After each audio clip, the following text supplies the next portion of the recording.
Lock বিশিষ্ট এক আলমারি, সেখান থেকে আরও অর্থ থাকতে পারে কিংবা গয়নাগাটি থাকতে পারে বলে কিন্তু সন্দেহ করা হচ্ছে। আমরা যদি আপনাদেরকে দেখানোর চেষ্টা করি।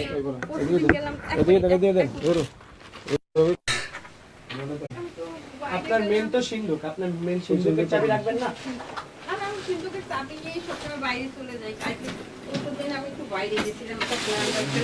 দর্শক, আমরা দেখতে পাচ্ছি একের পর এক কিন্তু বান্ডিল বের হচ্ছে এবং আমরা এখন মেন যে ডিজিটাল লক বিশিষ্ট আলমারি সেটিকে এখন খোলা হবে।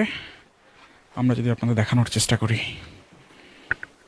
ডিজিটাল ভল্টটি হচ্ছে দেখার বিষয়। আপনি ধরেন না, থাক, এগুলো এখানে থাক, ধরেন না, এটা যেরকম আছে এরকমই থাকবে।